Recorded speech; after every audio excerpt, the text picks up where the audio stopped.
With just one day to the UCP nomination vote for Brooks Medicine Hat, Todd Beasley has been taken off the ballot. Beasley says he was asked to withdraw his name. In a Facebook post, he says, "Those of you who know me well know that I have strong opinions on many subjects. I make no apologies for those thoughts, many of which I have expressed publicly.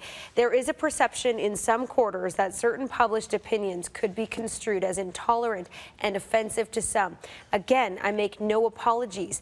A party spokesperson says Beasley's statement stands for itself, adding during the screening process, quote, "inappropriate comments were made by Beasley were allegedly uncovered on Facebook."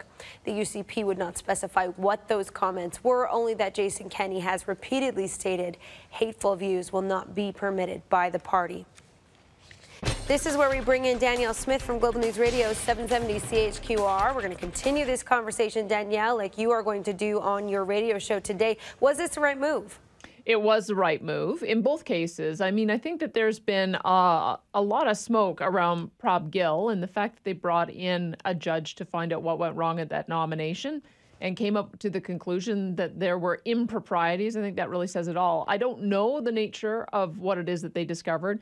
And the video was a little bit confusing because the candidate who lost cast aspersions against everybody, all the way up to Janice Harrington, the party's executive director.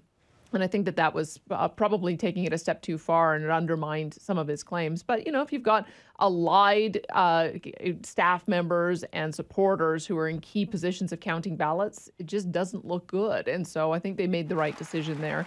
In the case of Todd Beasley as well, I mean, we're going to talk through some of the comments that he made. It was in response to the bombing of the Ariana Grande concert. And he just made some completely indefensible comments about Muslims. It came up through the nomination process. I'm surprised to hear he's still standing by them. He's got a ton of support down there. So we're just going to talk through why it is that parties have to make these decisions. Not everybody is a great candidate. I mean, as I think Janice Harrington said, you are entitled to express your opinion on a whole variety of issues, but a political party is not entitled to give you their stamp of approval and allow you to run under their banner. And I think that this process that they're going through, is ugly as it is to see, is a necessary one to make sure that they get the best people on the ballot. I think they've handled both these ones well.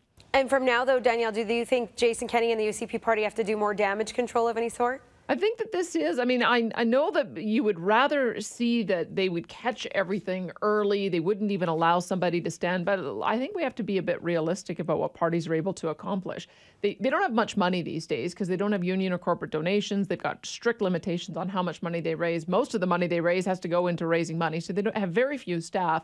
At the same time, if you've got 87 ridings, most of them are contested with 4 or 5 candidates. It's just not practical to think that 3 or 4 office members are able to vet every single Twitter or Facebook statement of 400 plus candidates. So this is the process you go through. It's rivals who find the damning information, it's supporters, it's the general public. And the test that a leader goes through is once that they have been discovered, what do you do about it? And I think in this case, they've acted pretty quickly. So I think the damage is going to be limited. We'll leave it there for now, Danielle. We'll chat with you tomorrow. Yeah, you bet.